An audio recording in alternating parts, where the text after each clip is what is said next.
The girl was in a lot of pain and felt like she was falling apart as she walked.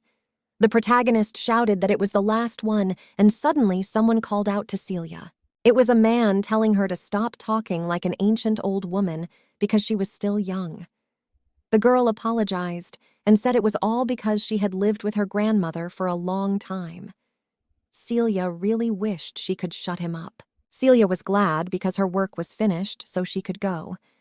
But the man, hearing this, began to say in a voice that his employee thought she had finished a simple job and could leave, and reproached himself that he should not have been so cordial to the stranger. The girl wished very much that he would shut up already. It had been 7 years since the protagonist had come here. It had been very difficult for her to adapt to the flat climate, and she was burned out. Celia used to live in Bentak, a village in the north. In this unfertile land, the blizzard only stopped in the summer. There was a blizzard that day, and the protagonist was frustrated because food was very hard to get. She was 13 or 50 years old at the time, but the girl forced herself to do it, because otherwise her grandmother would be upset remembering her grandmother's words that she hoped Celia would find something. Parents of the protagonist died under an avalanche, and this often happens in Bentak because the village is surrounded by impassable mountain range and her grandmother raised her alone, but she fell ill in the middle of winter. The girl's knees were very sore, and her whole body was aching, and there was nothing to eat because there was only snow around, and Celia wanted at least to chew on some snow. But suddenly she noticed a glint in the snow in the distance. She wondered if she was awake at that moment because she saw a fruit in front of her.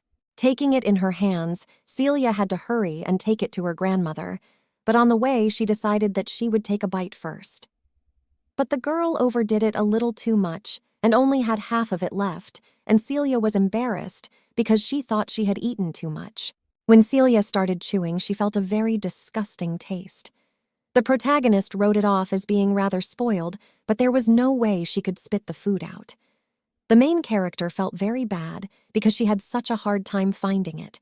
Now it's bad, and she can't swallow it. But the girl realized that she could not spit it out in any way, and suddenly heard some voice that spoke to her and asked if she realized what she had done. With a sigh of relief, Celia swallowed it. That day was the first time the protagonist saw such a beautiful man. To her, he was like a sculpture. But looking a little lower, the girl realized that he was completely naked. Celia assumed that he might be handsome but crazy, because in such a form he could die. The man pointed his finger at her and asked if she had eaten it, but the protagonist dismissed the fruit and said she hadn't done anything. The man told her not to lie to him because he can see the crumbs on her lips. Celia started to cover her mouth, and the man walked up to her and grabbed her, saying his essence got to the man. The little girl apologized, and the strange man asked how she even dared to touch her and make such a terrible mistake. But Celia didn't know that. The man was disappointed because he should have left his essence for a while, then everything went wrong, and added that there was nothing to do in return, he would eat her heart. The stranger said it takes 10 years for the essence to be completely absorbed into the human heart. And so for now, he would cut off her arms and legs and hang her from a tree so she wouldn't escape. Celia was very scared and didn't understand what he was even talking about. The psycho grabbed her hand and told her that this would be the first one. The girl started asking for help from God and asked him to help her just this once and send this psycho to hell. After these prayers, the man fell to the ground, let Celia go. The main character assumed she had succeeded. The man realized that he had no time at all and had nothing to do, and decided to eat only half of his essence. In a flash, the man turned into a dragon and said that the girl was lucky and he wouldn't kill her right now. But in 10 years, he would take his essence back and tear off her arms and legs and then swallow her heart. The dragon said he would find her even in the other world, so she shouldn't try to hide. But all of a sudden, Celia started to be called by a girl. The protagonist came out of her memories and saw Rowena in front of her, who asked her what the girl was thinking about because there was no way to reach her. Celia said she wasn't thinking about anything and asked why Rowena was looking for her. She said she wasn't thinking about anything and asked why Rowena was looking for her, but she asked why Rowena was looking for her. Rowena said that she overheard the soldiers talking and found out that some important person was coming to them. Celia wondered why he was coming here, and her friend said that it seemed to her that something had been stolen from him a long time ago, and he had waited 10 years to get it back. Hearing that the man had waited 10 years made her tense, and Rowena added that she had heard something about some northerner who had hidden the thing and then fled to the plains. Hearing this, Celia realized that it was all true, and suddenly Rowena said that she remembered his name. Until the dragon comes for the protagonist, she must remember his name. Callux's boyfriend's name. When the protagonist heard that man's name was the same name as the dragon, she was very scared. The girl couldn't believe that such a thing could really happen, and that psychotic dragon had gotten to her this far. Celia had to do something. The protagonist's face changed drastically, and Rowena asked if the girl was all right because she looked a little strange and didn't realize if everything was normal. Celia jumped up and asked if they had any dye. Rowena said they did, and the girl shouted, asking if it could be used on her hair. Thinking about it, Rowena said she did, though she only had one color left and it wouldn't be good for her hair. The protagonist said she didn't care and asked her to please give it to her. Rowena was surprised at first, but then smiled and said, "Let's go." Skin as white as snow, black hair, cornflower eyes. Such looks are typical of northerners, and that was probably how Callus remembered Celia. Rowena found the paint and said that Celia couldn't do it herself, so she would help her. The girl told the protagonist to bend over and keep her head down.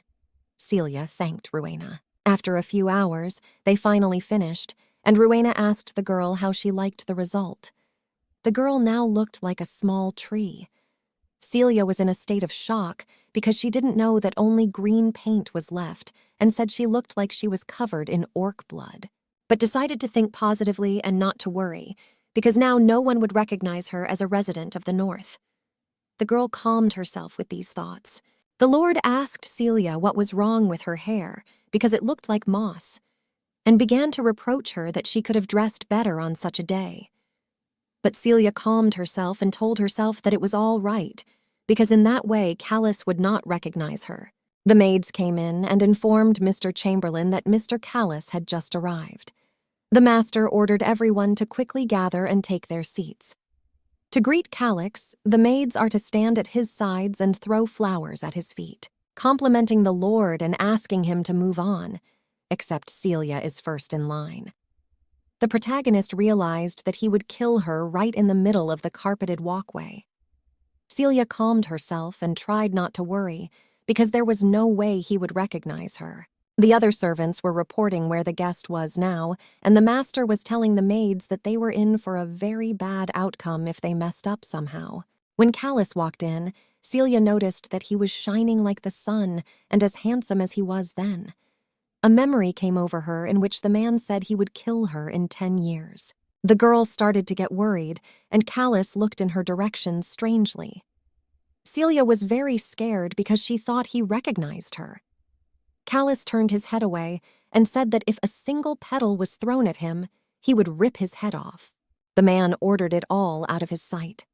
Celia fell to the floor with happiness because she thought she was going to die. Nearby maids were discussing Callux's character and saying that despite his character, his looks were so beautiful that it alone made a few of them almost fall off their feet. But Celia had fallen over, but for a different reason. Celia comforted herself with the thoughts that it was already over. Mr. Inn was telling everyone not to stand still, but to quickly go serve the guest. Callus was sitting on the couch with the Lord and the maids standing next to him, and the Lord asked what the purpose of his guest's visit was. The man said it was the man, the one who took his possessions and ran away, and when he found him, he would tear him apart. The gentleman began to ask if Callus thought the man was on his property, to which the man replied that he wasn't sure yet, asking, "Are all the villagers here at the moment?" The Lord said that everyone is here except those on his errand, and asked if he should call everyone here or if the Lord could describe the culprit to him in detail. Callus said there was no need to do that as he would catch his prey himself. The Lord asked how that man could even dare to rob him and said that he had lost all fear. But the protagonist had a high level of anxiety after the guest said that he wanted to kill the man who robbed him. The Lord said Callus could stay here while he was busy searching and said he would be sure his guest would get to him quickly and asked if he could offer lunch. Celia calmed herself and trusted that he wouldn't recognize her. But if he stayed there long enough, who knows how it might turn out. Master had told Callus that after the meal he would have a chance to see the grounds. The Lord pleased his guest in every way possible, and the maids did his bidding. Suddenly, when the man started to eat, he called a girl with green hair to him. It was the main character, and she was very frightened. As she got closer, she heard a question in her direction as to why she was staring at him like that. Celia was very scared, because she realized that she probably gave herself away. The protagonist barely said that they haven't had such an honorable guest for a long time, and she just couldn't resist. But Callus interrupted her and said that she wasn't just curious, she was watching him. The girl didn't know what to say, she stammered very badly, but Callus walked over to her and ordered her to speak. Celia tried to make herself think, but nothing came to mind. The man said that he had asked a question and was waiting for an answer. The protagonist was very uncomfortable because she didn't understand why he was looking at her like that. The man leaned towards her and was ready to say something too. Celia needed any excuse, even the most ridiculous one, to get him to stop looking at her. He is very marvelous looking, and the main character even staggered when she saw him. He is so beautiful, like a sculpture. The man asked if she was him by any chance, but the girl interrupted him and said she was in love. She fell in love at first sight. Celia was very scared because she herself realized that she had said the wrong thing. Celia told Callus that she loved him. The girl herself didn't realize why she said that, and she needed to fix it soon. Suddenly, the girl said that she was very powerful and hoped she didn't have to use her power and showed her face with her very charm. But that wasn't it. The main character added that she also gets up early and can wash in cold water, and her hair doesn't fall out, and she doesn't have to take care of her parents, and she doesn't have children, and she's not married, and she's good at making snowmen and anything that makes you run fast. With these words, Celia was pushing herself into a corner, but she continued to say that she was also a great massage therapist, to which Callus asked what was the big deal and whether she was implying that he should ask her to marry him. The girl was very scared and hoped that he didn't mean it, but if after such a confession she would say no. Callus asked if this maid was crazy and ordered to kill her. The protagonist realized that this is not the way out and said that she wants to marry him, to what she got the answer that dreaming is not harmful. When the man left, the girl was very happy because she was carried away and she was able to get out of it. Callus said he wanted to rest and asked if they had prepared a bedroom for him. The Lord said that they would prepare his room carefully and call the best servants at the same moment. The man said that if any of the maids appealed to him, he could choose. But Callus said that they did not suit him and he would choose the main character. The girl was very frightened to hear this and asked again, but Callus said he was choosing her because she was a caterpillar. 10 years ago, Callus finally had his last transformation. Every 100 years, dragons change their appearance, and it happens 6 times only on the last time the dragon becomes an adult. Callus is a golden dragon, and the most famous of all. It is said that a golden dragon once fell in love with a goddess, and she took him to heaven. The man called that dragon stupid because he was too busy narcissizing himself and didn't understand why he needed anyone else. Being a golden dragon, the man didn't understand how the first golden dragon could be so stupid. Callus saw the man and asked what he was looking at. The man apologized and said that he was the black dragon Roman and just wanted to make sure that the golden dragon would complete his transformation safely. Only Roman could worry about such things. Roman said that it already happened, that the golden dragon lord screwed up too much, and on the 5th time Callus didn't take something important and slept for 10 years.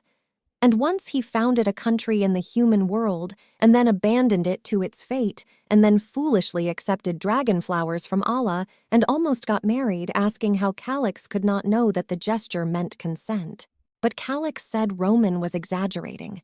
Roman felt bad because the man was devaluing the whole thing because he wasn't the one who solved all these problems, and said that if it was his will, fine, and then they'd meet at this spot in 10 years. Finally, the nerd was gone, and now Callus could finally absorb his essence.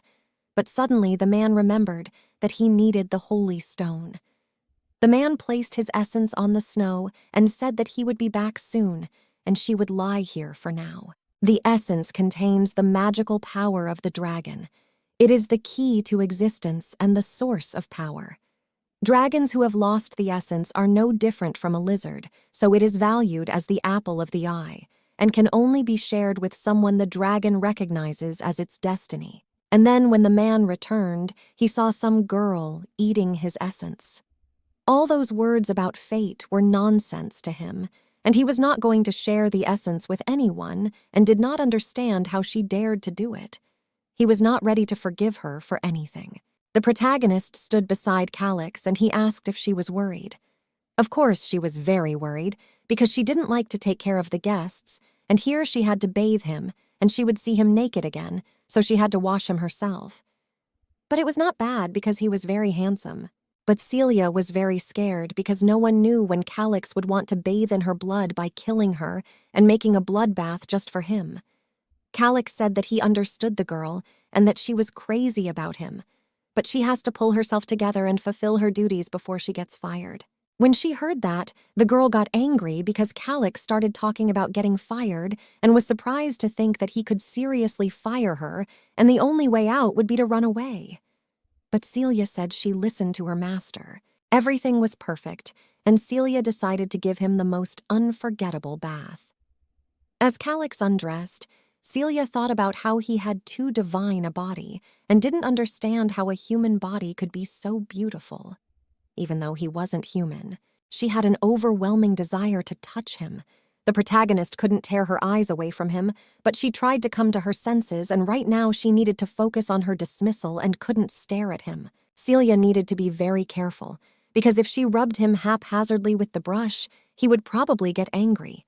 And if Celia overdid it, he would not only leave the manor, but also this light. Celia tried to do everything carefully, very carefully. The protagonist was directly expecting Callus's words about how the maid was just horrible to death at this. She knew he didn't like it and expected him to kick her out and call someone else. But suddenly their eyes met, and Celia accidentally dropped the counter on the floor.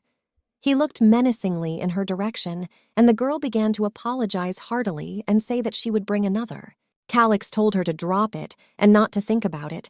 The man asked her to calm down because she was shaking like she had never seen a man before. Celia was angry because she wasn't shaking. She was just moving the washcloth slowly so as not to make him angry. The master ordered her to wash his head. The protagonist called him master as she agreed. Callus ordered to call him by his first name because he doesn't understand what a master is. The girl had obeyed him, and her heart was ready to burst now, and Celia had completely forgotten that she would have to say that name. At first, the protagonist wanted to make him drive her away, but he won't be so easily swayed, and she's afraid she'll die if she doesn't do a good job, so the girl better try harder. Still, even though Callus scares the protagonist, he's so handsome. Celia realized that she was staring at him too much, and the girl needed to finish soon. Celia finished and was glad that she would finally escape from this hell. But the man didn't get up, and that really surprised Celia. She assumed he wanted her to continue and thought that she had to start all over again. The protagonist wanted him to finally get up. Even started to think about him sleeping, but decided she wouldn't wake him up because he would nail her if he did. So the girl touched his face and called the man's name. Callus jumped up in a flash and climbed out of the tub, asking what had happened. Celia was very frightened and did not know what to do because she wanted to ask what was going on. But still, the protagonist said that she was done with her hair. Hearing this, Callus said that it was good. Celia didn't understand what his facial expressions were, and so she offered to help him wipe himself. The girl wiped it off and didn't understand why she was always blushing so much. The girl told herself that she should be calm. After all, this was the dragon that promised to kill her. Celia looked at Callus's face. She didn't understand what she had done wrong. Today was the night sky, which had a special beauty. The protagonist really wanted to go home. Celia's bedtime was delayed more and more because she had to fulfill all the whims of her guest, and all because of that day. Callus asked for a massage. Celia got down to business, and he was very sweet, just like a baby. Celia liked him better asleep, and decided that it was better not to wake him up and to rest. The master was asleep, and Celia watched him from the side. He began to call softly to the master. He opened his eyes abruptly and asked how long he had been asleep. The main character said he slept for about 2 hours. Callus was surprised. If only Celia knew. The girl had been told she was very good at giving massages, but now he made her do one every day until he fell asleep. One mistake and you're wrong. There's nothing wrong with the massage itself, but he goes to bed too late, usually between midnight and 1 a.m. The girl would ask every night if she was getting a massage, and the man would say yes, wonder what was wrong. Okay, Callus would be working late or having fun with Keto, but he just doesn't want to go to bed early. Celia even assumed that this dragon had no friends at all. Plus, Celia is very tired during the day, and when Callus lies down in her soft bed, she says, "Proceed." The main character was furious about this, and she just wanted to knock him out with her fist. And as beautiful as he is, everything has its limits. And yesterday, during the massage, Callus asked Celia if she liked being with him so much because she blushed so much. The main character didn't understand what he was saying, and the girl regretted eating his essence again. Celia told herself to calm down because she can't give herself away. The girl let her hair down and apologized, saying that she really liked him. It was very difficult for her to play this role, and she called herself an actress. Eric washed at her house again today, last night. The main character finally came home, and Eric was surprised, and Celia said she was about to die, and this is every day now. With a little sigh, the girl asked the guy what's up with his pipes because he goes to her like it's his house. Eric said he told the valet, but he didn't do anything about it. Celia backed him up and said she hoped he'd fix everything before the well went dry, and added a question about why he was washing now, assuming he'd been working late too. Eric said he was just waiting for a girl. She was surprised and asked him why. Eric said that he hoped that the guy she was serving wasn't forcing her to do anything, and took the girl's hand. The guy added that she's hardly ever home, and a couple times he's even fallen asleep while waiting. Eric said that he would try to help her if that gentleman was forcing her to do unpleasant things. Celia was very surprised and said that everything was fine, and she was very grateful to Eric for being so concerned. Hearing this, Eric apologized. Celia said that it was no big deal and thanked him for inquiring and told him to go get better rest. The guy wished her a good night. When the protagonist said goodbye to Eric, she remarked that he was very kind and naive, and if Callus was even a little bit like him, it would be good. The next day, Celia fell asleep standing up, all because she couldn't get any sleep. Callus closed the book and told her to get started. This surprised Celia because it was still very early and she hoped he wouldn't ask her to massage her until midnight because that would make her arms fall off. But Celia could not refuse. Sometimes the protagonist felt like she was feeling a snake, and he was so cold, but that's not surprising because he was a dragon. Callus's skin was snow white, and it was immediately obvious. He doesn't carry heavy weights, but he looked strong. But Celia immediately caught herself thinking that she was looking at him too much. Lately, the protagonist has been feeling strangely tired when she touches Callus. She tried to be careful, because if she accidentally fell asleep again, she would be in trouble. The protagonist wanted to twist her lord's neck. By the way, he usually fell into oblivion by this point, and why was he staring at her like that now? Celia realized that she would probably really have to massage him until midnight. Callus said to repeat the motion one more time. Celia asked if she should do it harder, but Callus said he just wanted her to touch him wherever she wanted, and took the girl's hand over her face. The guy took the girl's hand and put it to his face. The protagonist was very shy and said that she didn't know how to massage her face, to which Callus asked why her hands were so warm. But the thing was, her hands weren't warm. They were cold. Callus said that touching her was unpleasant and asked her to try touching him again. The protagonist realized that she didn't want to do that because it was beyond the scope of a massage, and besides, he had it written all over his face that he would kill her after the first touch. Suddenly, the girl removed her hand and said that enough was enough. The man smiled and asked if that would be the case, even if she gave it a chance. He pulled the girl close to him and said that was good and not bad. The girl was very scared. She didn't understand why there was nothing wrong with just sleeping, but of what was it that he was suddenly suggesting such a thing to her in the first place? Celia didn't understand why he could be attractive, even holding her like this, and her heart was really jumping out of her chest. Sure, she hated him, but the mood was pretty good. Well, and basically being with him was comfortable, like they were one. Callus told her not to misunderstand him. It was one thing for his body to become pleasurable, but love was different, and nothing good would come from vain expectations. The girl didn't expect anything from him. Callus wrapped his arms around her and began to fall asleep. Celia decided she wasn't going to be crazy anyway and started to fall asleep, because who knows what was good. Nothing like that happened after that, and the massage continued. In other words, even the blood poured with fatigue at all times. Celia would fall down and sleep, and slept even while eating. And yet, the protagonist was really dying. Once again, the man ordered the girl to start the massage, and just in time, he fell asleep again. Finally, Celia could sleep, but she noticed that he wouldn't let go of her hand, and she had to go home. She had to lie down beside him. Sometimes Celia feels frustration in herself. For example, in the morning her body is fresh from the sunlight and the house is warm. The protagonist slept in and got lost in the freshness, and now the situation was more serious. First of all, it was not only a strange room, above all, Callus had ringed the protagonist's body. She thought she might go insane that way, but she slept from the evening until the morning. In the morning, she had to get out of there somehow. Celia tried to do so, but suddenly she heard someone coming and pretended to sleep. It was Roman, telling the Lord that he had brought a letter from the elders. But when he saw someone lying beside Mr. Callus, he was very surprised.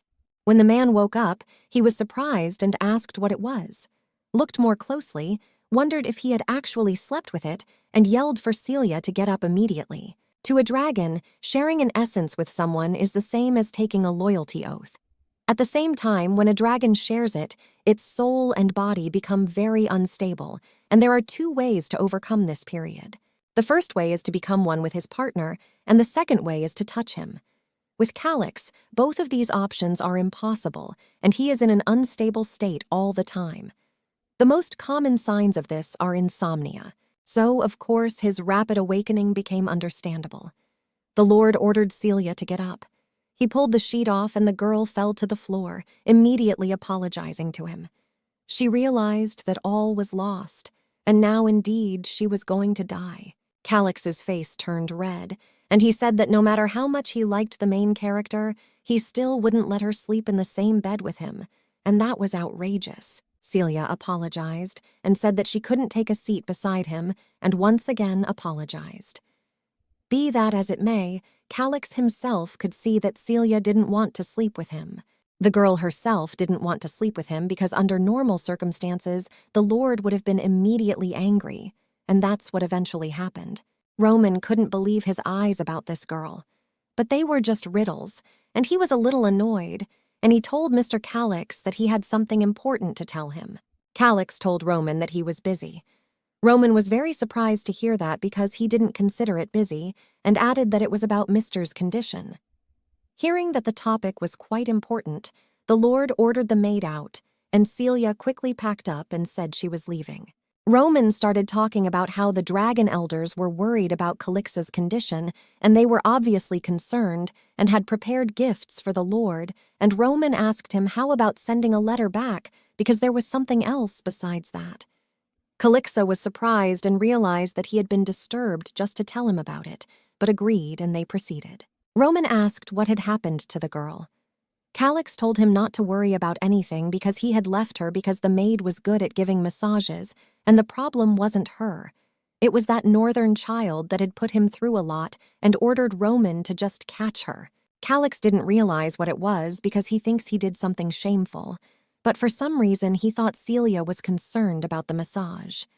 But immediately, he thought about the fact that tonight she has a chance to sleep for an hour, and the biggest happiness for her is that she can look at him. Suddenly, the lord of the manor came into the room and said that this time the earl had sent the lord to Callus a racehorse, and that this racehorse was bred in Grothera Island.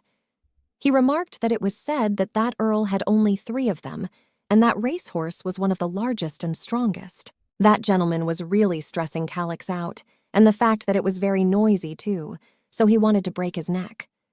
The lord of the manor asked Callus how he liked that idea, as he could walk around the village looking around. The man did think about the walk and the fact that thanks to Celia, there was no trace of insomnia lately, and he could go out for a walk with a good mood. Then this man would shut his mouth too.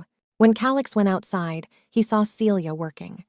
He didn't realize the atmosphere because he thought his maid was resting until he visited, and seeing what she was doing made him wonder if she was suffering like this every day. The lord of the manor asked Callus what was wrong because they were supposed to be on their way by now.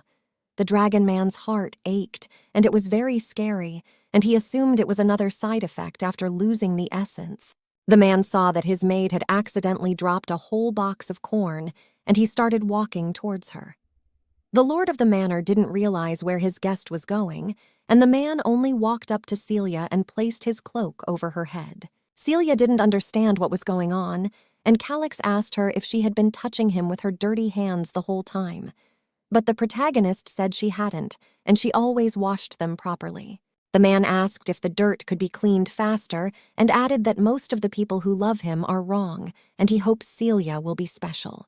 In the Lord's eyes, everyone was the same, and just because he leaves his targets around, she shouldn't delude herself into thinking she has a lot of free time, and ordered her to quickly go in to wash up and not enter the bedroom until he called her so he wouldn't see her. Callus did not want to look at her crying, but told her to pray that his anger toward her would cool. When Celia heard this, she said it was rather unexpected generosity, but thought of no way she would pray, and next to the temple, Callus would do nothing, and she could finally get some sleep. 4 days later, Callus was telling Roman not to make him laugh, but the man said that it all really didn't make sense, and no matter how formal the letter was, you couldn't start it with swearing. It had been 4 days since the green-haired girl hadn't shown up in the bedroom. Callus was angry about it, but Roman had said it was the Lord's orders, and the man had agreed to it. But she is in love with him after all, so she acts quietly and should have come to him, not holding back her impulse of her heart, begging to please let her look at him. But Callus thought that maybe she would start to hate him, or maybe she didn't come because she didn't have the opportunity, but came to think that forbidding her to see him was too harsh. At the same time, she wasn't even thinking about it and was working. Roman said that if Callus was so concerned, he must really like her, but he got a formidable response from Callus that he only liked her for the way she gave massages, and besides, he would be head over heels in the midst of the world, and it wouldn't be a bad idea to show mercy to people. So Roman should bring this caterpillar to him. Roman noticed the mercy in Callus's words, and Callus is someone who has power, and he was someone who pushed others mercilessly, and suddenly, this mercy. Maybe it's because he lost his essence, if it's all because Roman needs to find the northern man responsible for the theft sooner rather than later. Roman told Celia that Mr. Callus was calling her. The girl was surprised, and the other maid told her that she should start by tidying up. And Celia had just finished working, after all. The other maid brought her some clothes, and the protagonist was very surprised to see them. The maid told her to just wash herself, and after that, change into the clothes she brought, and she should go up to the 2nd floor of the Yeonju fortress. The protagonist realized that Callus-san's room was there, and she didn't understand why she needed to go up there because she hadn't been there for just a few days and hadn't even gone through 1 episode of the Manhwa. The protagonist thought it was unnecessary and didn't understand why Callus was calling her again. The girl got herself together and cleaned up, and when she came to the Lord, smiling, she asked why he wanted her. Callus asked if she had thought long and hard, to which the protagonist replied that she was just thinking about what else she could do. Callus said he liked hearing that. From today, Celia could come again, and for the future, as soon as he opens his eyes, the girl should already be by his side. Callus grabbed the girl and took her into his arms. Celia wondered why this was so, but she said she would do as Mr. Callus said. The male dragon said he was out for a walk, and the scenery wasn't bad, and he was thinking of going for another walk while it was sunny. The protagonist realized that he was saying that because he wanted her to accompany him on his walk. Celia said that before her master left, she wanted to say that when she needed help, Callus could call out to her and she would come running immediately. The man became indignant and asked if that meant that he had to wait for Celia to come. The protagonist realized that she had no choice and needed to be in his room at 7 o'clock every morning. Callus confirmed those words. But compared to what Celia had to do before, this is much easier. Still, the protagonist would have to spend the whole day with that crazy dragon. It couldn't be any worse. When the girl came out of her musings, she looked at Callus and saw that he was resting his head on her chest. Looking closer, she realized that he had just fallen asleep with Celia sitting on his lap. It had been a week since Celia's workplace had become Callus's bedroom instead of the field. Now the life of the protagonist has become more comfortable, and the girl no longer needs to serve people like Jade. All Celia needs is a massage. The protagonist didn't even know what she was thinking when she confessed her love to Callus, and wondered from the fact that she really only needed to give massages to the gentleman. Callus thought that she wasn't satisfied with having such an easy job, but the girl said she loved him. The best part is that Celia will be able to eat well 3 times a day. The fact that Celia was comfortable around a dragon who promised to kill her and was ready to do so at any moment was rather ironic. For a moment, Celia forgot that happiness doesn't last, and unhappiness always comes suddenly. The protagonist was walking along with Callus, and suddenly a lump of dirt fell on the gentleman. It made it very angry. The girl ran up and fell on her knees in front of the Lord, saying that she didn't know that the mud would fly in his direction, and begged for mercy many times. Celia's face changed in an instant, but she decided to begin Celia's project to reduce Callus's anger. Step 1. Praise. Celia began telling Mr. Callus that his beauty was dazzling, even though he was stained with dirt. After looking at his face, the protagonist realized this was a mistake. Step 2. Take him somewhere. Celia tells Callus that she thinks she should wash first because Callus's delicate skin might get hurt. That was a mistake too. Celia was very scared. Step 3. Beg for mercy. Seeing Callus moving toward the girl, Celia rushed at him and begged for forgiveness for the first time and reminded him that he had said he would be lenient with people. Celia said that her house was very close by and they would reach it in less than 5 minutes, and asked how about taking a bath. Callus ordered him to lead the way. The protagonist was overjoyed and smiled and said that it wasn't very far. It was a success, and Celia saved Rowena, who thanked her very much. As they approached Celia's house, Callus asked if it was a barn. But Celia answered him in her head that it was not a cowshed, but her house, and she was not burning to have it in her house either. And then Celia asked if Callus would then like to go back to the mansion. But he started walking to her house.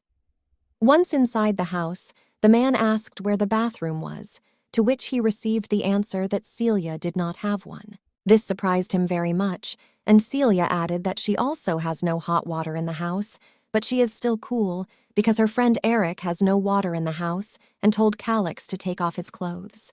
The man started to undress, and Celia was consumed by a strange feeling, and she began to freak out, not realizing how he could look so handsome even when covered in dirt. It wasn't the first time the girl had seen him without clothes, but she still felt very uncomfortable. Celia said that it was too crowded in the bathroom, so she'd better go outside and wait outside, and if she was suddenly needed, she'd wait for orders. The main character was feeling very strange and didn't understand why this was happening.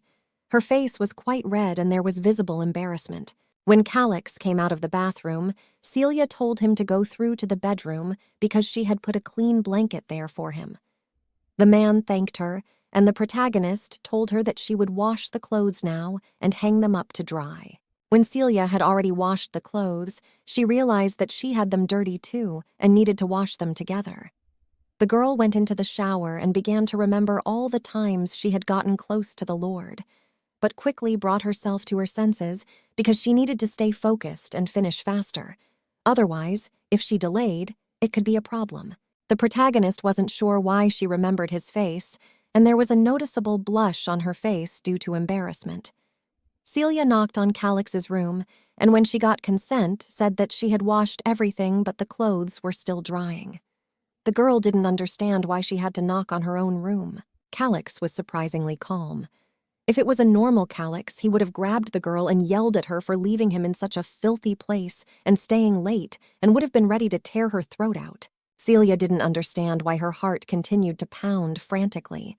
Celia assumed that she was just talking too much about love and believed it herself and began to shake her head, subconsciously denying it. Callus asked what she was doing, but the girl said nothing. Celia decided to leave the subject and said that her clothes would not be dry for a while yet, offering to give him a massage and he would sleep in the meantime. Callus called her over to his place, and the protagonist was very excited because she would get some work done and those thoughts would disappear. Under normal circumstances, Celia would sit on a chair, but now she had to sit on the bed next to the Lord because she did not have such luxury at home, but at least she had a bed. They ended up there together, and the protagonist thought that it was not so bad. The girl was giving a massage, and suddenly Callus asked what she was doing and took her hand. Celia stood in a stupor and didn't understand what was going on, but then it came to her, and she, frightened, didn't understand why she started touching his ears all of a sudden. She needed to respond to this urgently. She hesitated between saying that his ears were beautiful or just saying that her hand had slipped. But suddenly the man grabbed her and placed her on the bed in front of him. He started licking her ears, and the girl didn't realize what was happening. Callus ran his hand down her leg, and the girl was shocked at what he was doing. She realized that she couldn't. The man told her to push him away if she didn't like it. Well, of course Celia didn't like it. After all, Callus is a dragon who wants to rip out and eat her heart. But for some reason, she liked it. Callus smiled and said he wouldn't resist either, and Celia decided it didn't matter. Mornings aren't always refreshing. Mornings can be hard because you have to crawl out from under a cozy blanket to get back to your exhausting work. Today was just such a morning. Celia was aching all over, and she didn't realize what was wrong with her clothes. She heard Roman telling Callus that he thought it was another dead body when he brought the man in. Callus sipped his tea and asked why on earth he would want to come in with a corpse in his arms, and added that in that situation, he would have dumped the body on the way out. Celia didn't understand what was going on here, or where her bed was, or why she was here. She didn't understand how this had happened, or how it had happened. Roman picked up on the fact that it didn't look like Callus, and asked if the master was going to kill her. This really scared the protagonist, and she thought Callus was laughing at her when he said he had no reason to kill her. She didn't believe that he killed people, but after saying that, she hesitated. Roman once again questioned if Callus would kill the girl, but the gentleman realized he was lashing out and repeating himself. Celia didn't understand what he was even talking about, and hoped he wasn't talking about killing her because it seemed the protagonist was close to doing so. Roman asked if there was some reason, because normally Callus wasn't precocious on the subject. The master didn't understand what Roman was saying. Roman's subordinate said that of course Callus wasn't killing people and just seemed to have something messed up in his head. But Celia realized that was a blatant lie. The protagonist knew he was crazy, but she didn't think he killed people so easily. She'd go crazy around someone like that. Eventually, Roman asked Callus why he had brought the man here, and the gentleman said he just felt like it. Celia didn't know what had happened, but she was already scared.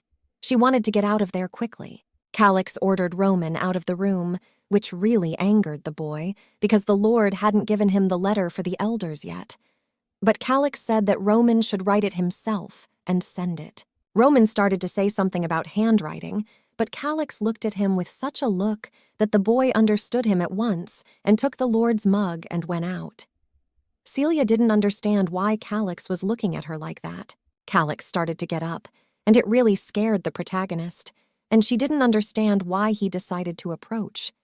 The girl realized that if he didn't kill her, he would cut off her arms and legs and prayed that Roman would come back. It was very frightening. The man put his hand to her chest to listen to her heartbeat. When he heard it fluttering like mad, he asked if he was so good that it was still at that rate. The girl thought he was going to kill her, and after that, all she thought about was death. Celia said she liked it all, really liked it. Her heart had been beating furiously with fear since yesterday, and Callus was deeply mistaken if she thought it was excitement. Callus touched Celia's hair, and he had a strange feeling because he was hugging this woman with hair the color of a caterpillar. Moreover, it was the first time Callus was so horny, and he had never lusted for anyone so much. And the strange thing was that he felt it for a human. It was strange, but next to Celia, passion and greed mixed together in Callus. The feelings were such a mess. Callus told the girl to rest here tonight, but Celia said that was impossible. She wasn't crazy to stay here. The protagonist started to get up and her stomach really hurt, and the Lord said not to try a second time. Celia needed to establish distance, but that's the way it was going to go. Callus imagined the protagonist asking Mr. Callus if he loved her because he had hugged her so much that day, and it came out that he was just playing with her. The man realized that this misunderstanding would cost him a lot, and Celia just wanted to go home. Suddenly, the girl asked if the Lord could lend her some clothes, or at least a blanket or a rug or a laundry basket. Callus didn't understand what she wanted it for. Celia said she wanted to wash up, but it was completely embarrassing to go out looking like this. The man grabbed his pants and started to dress her. This really embarrassed the girl, and she said that she had just asked to borrow them, and she could dress herself. Callus asked if she thought he would do that twice, and told her to just stay still and not to get it wrong. The man kissed the girl's knee and said she should realize that there would be no more misunderstandings. Callus was in an unaccustomedly good mood today. He assumed it was because he was watching Celia in ridiculously baggy clothes, plus the girl had had a good lunch when Callus had told her to eat it all. Callus thought about the fact that Roman had given him an offering from the elders before, and he said for Callus to at least write a letter in response. And since the Lord had nothing better to do, he figured he might as well write it now. Hearing this, Roman was very happy that the Lord was ready and decided to get on with it and asked Callus to pick out his own paper. The gentleman didn't understand why there were so many. Roman was in a hurry, so he brought everything. Callus took something in his hands, asked Roman if it was a letter from the elders. But Roman said that no letter had been received. When Callus and Roman opened the letter, they were shocked, because it was written that it was a lucky letter, and it said that it should be sent 7 times, and then the recipient of the first one would get 100% of the happiness, otherwise the recipient would be cursed. And it was worth hurrying because there were 4 days left. Roman held his hands to his hair and didn't understand what kind of lunatic had done this, claiming that he would find the criminal who had sent that letter, and didn't understand how that mysterious man had dared to send such a thing to the Lord. Callus said that Roman had brought it himself, hadn't he? But the lad said that he had not written the sheet.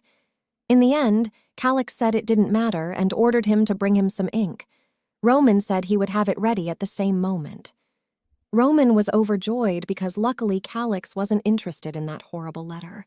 Roman came in and started helping Callus by talking about how he definitely needed to write the names of the elders. Callus picked up on Roman's obsession with names, as he had before, and asked if it was a fetish of his. The maid accidentally spilled ink on Callus's hands and apologized profusely. Roman was out of breath with horror and asked the Lord if he was okay and said he would wash his hands immediately. Hearing the noise, Celia crawled out from under the blanket. She didn't realize what had happened as she couldn't see anything because she was resting under the blanket after dinner. The maid realized that she was going to die and was very worried. And Roman thought about how he would kill that maid for something like that. But Callus said nothing to that and turned to Celia saying she must be hungry and didn't know what to do, and it seemed dinner was coming soon. The master ordered it to be prepared. The maid said it was right and she would do it now. Roman and the maid were in complete shock, and the boy didn't understand who was on his master's replacement. The maids were dressing Callus, and he told them to leave when they were done. Roman couldn't believe that his master would let the maids go even without punishment. Callus said that the caterpillar was very fearful. Roman didn't understand what the strange behavior was on Callus's part. The master walked over to Celia and threw off her blanket, inviting her to dinner. Roman was just exploding. He assumed that the lack of essence was making Callus's mind all fuzzy. Roman remembered the leaf, but decided he would remind her of it when they were done. Roman ordered the maids to clear the table of things to write the letter. A maid was clearing the table and noticed the very letter. She couldn't read, so she couldn't understand what it was about, but she thought something like that shouldn't be thrown away. Celia went home, and there was already a maid there who told her not to be surprised too much. The protagonist didn't understand how she could not be surprised when it hadn't even been half a day and her house had just collapsed. The maid said that, to be honest, that house wasn't livable and looked like it was for cattle. When it rained, Celia would shiver from the cold. And of course, that house was only good for sleeping in, and even ghosts would run away from it. Nevertheless, this house was dear to Celia, and she had gotten it for her hard work. The maid said that Mr. Callus said he didn't want to see it anymore. Celia was very angry because that ugly, ill-mannered bastard was allowing himself to do that to her. She wanted Callus to be killed and actually have him struck by lightning. The protagonist didn't understand why he thought he could behave like that. Celia was arguing with herself and threatening Callus. The maid told her to calm down and follow her. As they walked, the scenery past them was just magical, and Celia assumed it was all because they were away from the village. The maid said that Celia would be living here now. The protagonist got angry because it was a wasteland without a house. The woman told Celia not to worry, pointing to a house behind some bushes. It was a very beautiful house, and it fascinated Celia. But suddenly the girl remembered that there was a maid who lived here, who was very dear to feudal, and then she ran away. That maid who had escorted the girl said that it was certainly beautiful from the outside, but that 10 servants had been attached to the grounds and made to clean it. Celia asked if they were doing it because of her, but the maid said it was because of Mr. Callus's orders. When the girl entered the house, she couldn't believe it was really hers now. She hugged the walls because it was brick and not wood, and the ceiling was high, and there were 2 rooms, and there was hot water. Callus had done that for Celia's sake, but remembering what would happen if he found out who she was and tore her to pieces, the girl tried not to think of him or admire him. But she had to thank him. When Celia walked into the mansion, she didn't realize what was going on. Everyone was quickly going up to the 2nd floor, and they were running short of people and asking for more workers to be called. The girl grabbed one of the maids and asked what happened. That girl said that a fire had started in Callus's room. Celia was frightened. The maid said they had lit a scented candle for Insomnia, but it had fallen over.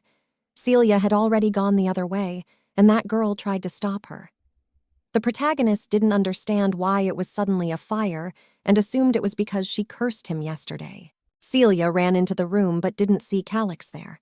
He came up behind her and said that it was rather surprising that the fire only surrounded the bed. The girl was very frightened when he was behind her. Callus said she ran very funny, like a squirrel in a wheel. A green squirrel. And Roman added that the color of her hair made her look like a mutant. Callus didn't have a scratch on her, and Celia realized that she had been running and worrying for nothing. The protagonist found the sheet, the same one that had been sent to Calixa, and didn't know it was because she couldn't read. Roman took it from her hands and said indignantly that this disgusting letter had survived even after the fire. And was surprised, because the maid seemed to have cleaned up yesterday and the letter was still there. Callus said he wanted breakfast and asked again if it was too early for that.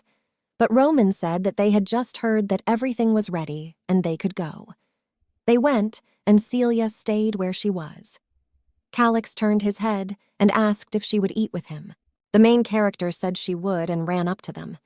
Callus is certainly not someone she wants to be around, but when she is with him, something good happens. Callus was drinking from a glass, and suddenly it began to leak. A servant came over and apologized, saying that this glass was just poor quality, and now he would find the manufacturer and punish him. And Callus asked how exactly that would happen. And the servant asked if the master would like to choose his own punishment. And Callus asked if the one who produces defective goods needs hands. The servant understood. And Celia remembered that she must not forget that he was an evil dragon, and he had come here to kill her. The protagonist needed to escape his dangerous grip.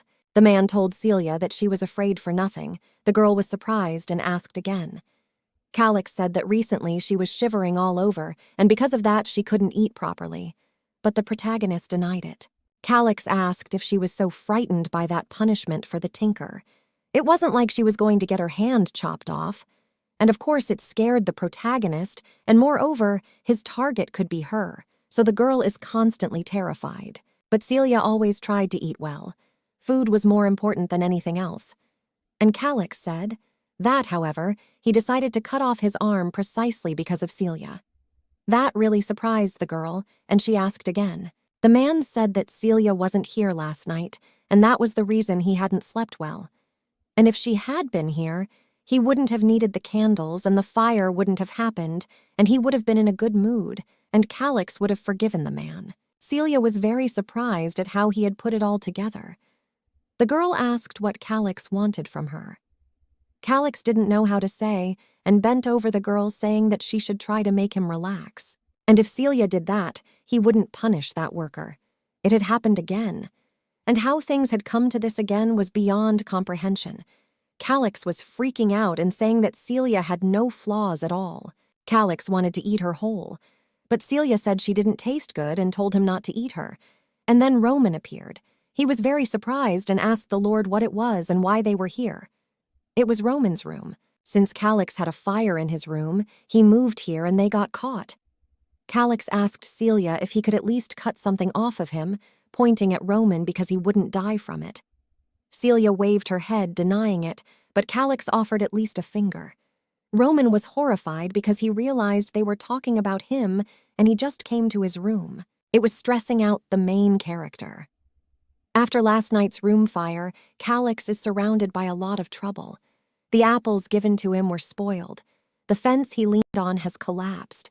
He was even hit by a cart full of potatoes. Celia had goosebumps of a strange sense of satisfaction, but quickly tried to come to her senses, because if it was left as it was, he would blame her for everything again. Celia had told Mr. Callus that they could go back, and the weather was getting worse. But the weather was not on the protagonist's side. The sun was shining, but Celia still said that it looked like it was going to start raining soon. So Callus said they were going back, making Celia happy. Suddenly, Callus fell into the swamp. Celia apologized and said they would be back soon enough. Celia thought it was better to go into her house than to drag him through an entire village like that. She greeted him and asked if he had ever been here. The protagonist said that if he wanted to take a shower, her house had hot water, no interruptions. But Callus said he didn't want a shower, but wanted to check something out, namely to find out how seriously cursed he was. He asked if she was interested too. And Celia said a little yes, and hoped the man wouldn't kiss her in such filth. But when he started kissing her, a vase fell on his head. The girl didn't understand why all of a sudden the candlestick holder did that. Callus ordered Roman to bring him ink and a quill immediately. Roman was very surprised, but said he would do the same errand. Roman hoped that this time there would be no problem with the ink and nothing would happen. Callus said it was all unimportant and asked him to give him that letter. Roman grimaced and asked if the gentleman was talking about that stupid note. Callus said that he was talking specifically about that damn letter because everything was going wrong for him afterward. Roman asked if there was a fire again, but the Lord said that it wasn't the fire and that this phenomenon wasn't the worst. Callus yelled that this is the second time the caterpillar has witnessed his shame. Yesterday he couldn't be alone with her, and today he fell in a mud puddle. He was tired of wallowing in the mud, and he didn't realize how much longer this was going to go on. Roman decided to make a comment, and before he did, he apologized because it would sound very impudent of him, but he asked if his formidable master was really interested in this girl. Callus asked Roman what was wrong with him, and he said that he was still young, but he was out of his mind. Callus said that it's not him who's interested in the caterpillar, but she's interested in him, and he just doesn't want to ruin her sweet fantasies about him. The Lord said he was already finished and handed the sheet to Roman, ordering him to send it to the elders. Roman was in total shock because sending such a stupid letter to the elders. But the Lord said there just seemed to be 7 of them, and it suited him because it all fit together. Callus figured that this way he'd get rid of this curse and send word to them at the same time, killing 2 birds with 1 stone. Roman hoped to the end that Callus wasn't serious. That's how that spam, or rather good luck letter, left the dragon's hands. And calm reigned for a while. Callus summoned Celia, and when she arrived, the man said he had summoned her early so that she could admire him and remarked that he was honoring her. The protagonist thanked him, and the man smilingly said that she was really crazy about him, but she shouldn't drown in those feelings because he could hurt her badly in the future. He added that maybe she should love him a little less, but that her heart could not command her. Looking at the girl, Callus thought about the fact that he had never learned her name. He decided that since she loved him so passionately, he should get to know her a little better. Celia's saliva flowed as she dozed off. Callus announced that he was ready to learn her name in person. Celia remarked that it was very nice of him. Callus ordered the name to be spoken. The protagonist was very scared and barely said that she was Celia. Callus repeated the name he heard. It was Cecilia, and swept up that it was quite strange, but the girl said she was just Celia. Callus understood her and told her she wouldn't be able to stand all day and pointed with his hand to the bed, ordering her to sit there. The girl thanked him, but in her mind, she was thinking that he would have been better off letting her sleep longer. Celia felt like just jumping under the covers. Callus sat down next to her, and the protagonist assumed he wanted him to give her a massage, and so she took his face with her hand. Callus didn't realize what she was doing, and Celia realized it was a mistake. The protagonist apologized, saying that she just thought the gentleman wanted to move on to a massage, and she was really sorry. But Callus said it was okay because he was just about to offer to touch him, and she had nothing to apologize for. Now there was no sleep in any of Celia's eyes. It was sexy for Celia, but she had already touched his face, and she didn't understand why her heart was racing. Suddenly the guy noticed something in her pocket and asked what it was. Celia said it was lying out front, and she herself didn't know what was in it because she could read. When Callus looked at the letter, his face changed, and Celia didn't understand why he was grimacing. He told Celia to rewrite it exactly 7 times. Callus came in and asked Mr. Callus why he had been summoned. Callus told Roman to send the letters that Celia would write to the elders too, and the protagonist would learn to write. Both Celia and Roman were in a stupor, and Callus said that he would deal with whoever planted the letter. A few days later, the investigation yielded results. The men were brought in, and one of them pleaded for mercy, for he had suffered from it too. Roman said that the handwriting and style of the letter matched, and he was sure it was them who had sent the letter. Celia thought that those men were crazy. Why would they send such a letter to Mr. Callus? The father of the guy who wrote the letter told Callus that his son was still young and stupid and asked him to kill him in exchange for his son's life. Callus asked what the man was talking about, because of course he would finish them both off. The protagonist realized that he was not joking, for Callus would not let even a minor misstep go to anyone. The master would kill them without question. The protagonist didn't like that, and she didn't even want to stand next to him. Well, they did misbehave, but why would he kill them? Celia remembered him calling her a nasty little man, the one who ate his essence and said she could run, but he would find her when the time came, and until then she shouldn't dare forget his name. Callus grabbed Celia. She was all blue. The protagonist couldn't breathe and her throat was constricted, so she can't answer Callus. But Celia tried to calm herself down, because if she kept quiet or if she got scared, she wouldn't be able to survive. Callus must not recognize her, otherwise the protagonist was no longer alive. Celia barely made a sound. Callus was scared, and was telling Celia to try to breathe and take as deep a breath as possible because everything was fine. Celia barely said she was scared, pleading for Callus not to kill them. The girl begged him that the Lord would spare them. Callus told Celia to look at him and added that if she didn't want to see them die, she could just turn away. The Lord promised the protagonist that he wouldn't do anything to her. Celia clung to Callus and said that she was very scared and couldn't take it. The girl was sobbing hard. It was very ironic that the fear instilled by Callus disappeared without a trace in his embrace. But things could change very quickly, for when he found out who she was, he would ruthlessly rip out her heart that had absorbed the essence. And at that moment, the protagonist will feel a terrible pain, and then die. Suddenly, Celia woke up and Callus asked if she was okay. Callus said he knew she was a coward, but passing out from fear is already scary. Celia lowered her head and apologized. Callus reached his hand out to the girl, and she suddenly saw a large dragon paw with long claws.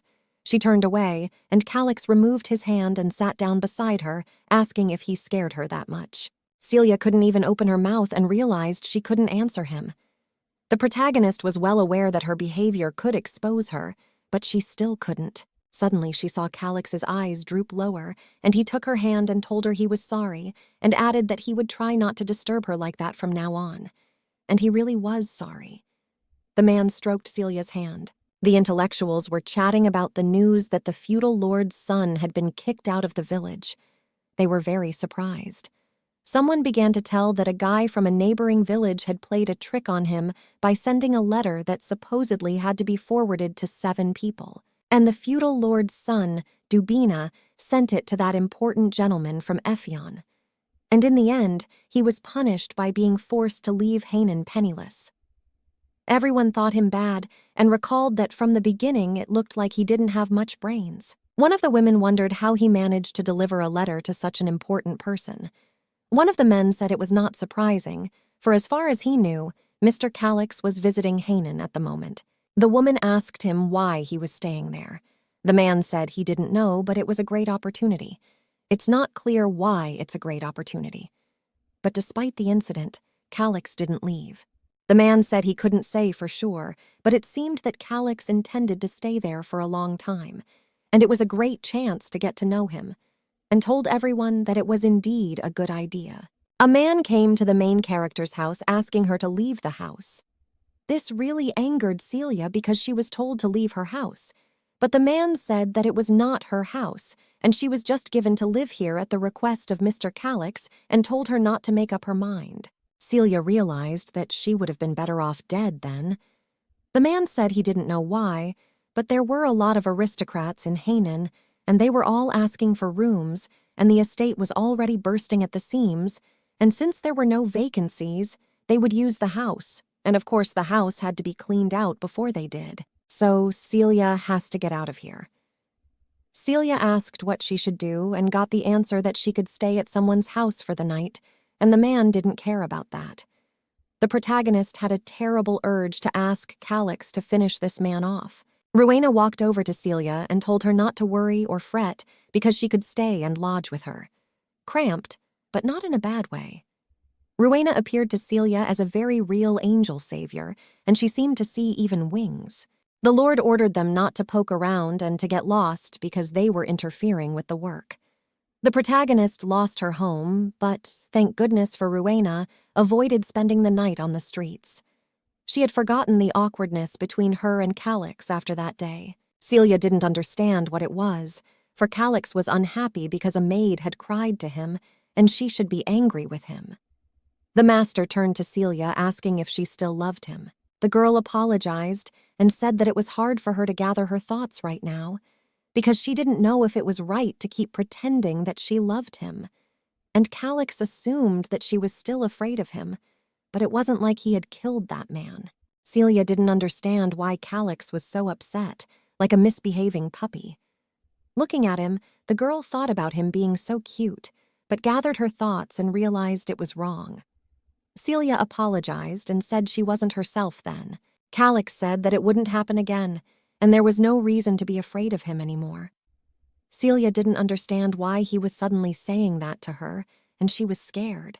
Celia told all this to Eric, and he noticed that she had suffered enough and asked if she was going to live with Rowena now. And the protagonist said she had no other choice and asked how Eric was doing. They sat in his house. Eric didn't know what to talk about, and Celia said she was talking about his washing. After all, the protagonist's house collapsed, and now the guy has nowhere to wash, because that's what he came to Celia for. The guy confirmed this when he realized what she meant. Eric said it was a great excuse and it was a pity. Celia didn't know what he meant, and Eric said it was nothing, and now he's just washing at another man's place.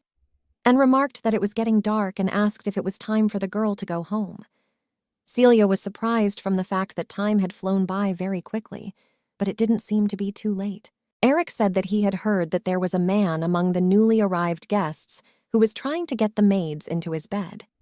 Celia was very surprised and interjected, dodging that they should tell Marty. He wouldn't care, though. Eric then said he could walk her out because it would be safer for the two of them.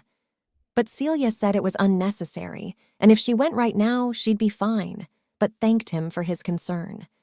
This really upset Eric, but he accepted it. Celia told Eric goodbye, that tomorrow was a difficult day and he should rest, and the guy in turn told her to be careful. Eric's words made Celia feel uneasy, and she hoped that Rowena had already returned home. Suddenly, the girl was called from behind by someone. It startled her, and she didn't think this would happen, but it seemed she would be the next victim. She turned back and told the man that if he was heading towards the manor, it was in the other direction. The man started yelling about why he had to go back to the manor. He grabbed the girl by the hair, and she was in a lot of pain. N told her to let her know that she would be very lucky because she would spend the night with someone like him. As the man pulled the girl to him by her hair, Celia asked him what that pimple between his legs was. This really angered the man. And the man, calling Celia a creep, slapped her in the face. The protagonist was very hurt, and she considered him even worse than a creep. The protagonist realized that if he hit her again, she would definitely pass out and didn't know what to do. Suddenly, a few potatoes flew into the man's face. It was Rowena who pelted him and was telling Celia to rather run away. But Celia grabbed the man first and held him by the throat. She felt sick, and the girls ran from there. Celia was glad that Rowena was all right, and the latter in turn assumed that she barely made it in time. Celia thanked Rowena for showing up since she had just saved her. The protagonist asked Rowena why she hadn't been home. Rowena said that she was at the manor and the banquet was about to start. That surprised Celia because she had never heard of such a thing. Rowena said it wasn't surprising, and she had just missed the preparations for it while she was serving Callus. Celia didn't understand why it was so sudden. And Rowena said that many aristocrats have come to see Callus, but he has never once honored them. They all hope they can meet him at least at the banquet. Celia thought that was strange because she thought Callus was just a merchant. Rowena looked at the sides and said that she had heard about Callus being from the imperial family, but it was a secret. This really surprised the main character, and Rowena started gagging her to be quiet. Rowena said that His Majesty the Emperor is the sole owner of the Blue Diamond mines. But right now, they're being sold at the Ephion Guild. Not one piece at a time, but thousands at a time, and you have to have a permit to mine them. But how did Callus manage to get his hands on one? And maybe it's because he's from the imperial family. Rowena had heard it from the guests, and that's how they had figured him out. But Celia thought about the fact that he's a dragon, and he's an imperial lizard. That's the reason why the aristocrats are trying to make friends with him and moving here. Suddenly, knights appeared from behind, asking who was here.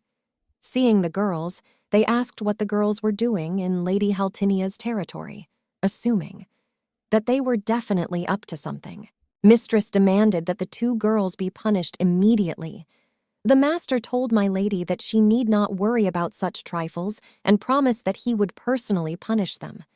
But the woman said she wanted to see them personally punished because they had snuck into her house, and if it wasn't for her knights, there's no telling what would have happened. Celia was very hurt. After all, this was her home, and that woman had only borrowed it for a while, and that woman shouldn't be here. Celia bowed and asked for mercy for what had happened. It wasn't fair that Celia had to apologize.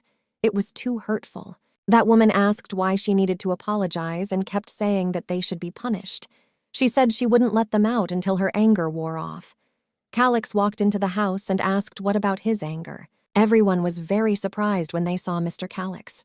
The master said that he had been plagued with insomnia lately, but he was able to sleep thanks to one skillful maid, and they ruined everything. Callus went up to Celia and asked who was responsible for his insomnia. He looked towards that woman, and she started saying that she didn't want to make a fuss, and it was all because of them, and saying that those girls wanted to steal her house. Callus interjected when he heard about it being her house. And Celia realized that if he didn't believe her, then she and Rowena would be in trouble. So Callus asked where that woman lived. She said, startled, in a brick house behind the manor. The woman began to talk about how she had prepared many gifts for Callus and thought that those girls had gotten wind of it. But Callus would not listen to this and asked since when the house he had bought back for blue diamonds belonged to her. The lord of the manor fell to his knees, apologizing and saying it was a misunderstanding. Callus interjected and said it was no accident, asking if the lord thought he deserved his forgiveness. Still, Callus said that he would have to make amends, and he should bring the blue diamonds. The lord cried out at this, and Callus asked what was the matter, and added the question of whether the man wanted Callus to tear his insides out. Celia was scared, and Callus said that the gentleman could just work for him, and that woman should get out right now. She tried to say something, but Callus told her to shut up because she was the one trespassing and she should be glad he didn't kill her on the spot. Then Callus was just out of his mind and ordered to burn all the gifts that Lady Helena had brought, and she and Martin couldn't get a word in edgewise. Thanks to Callus, the incident ended without bloodshed.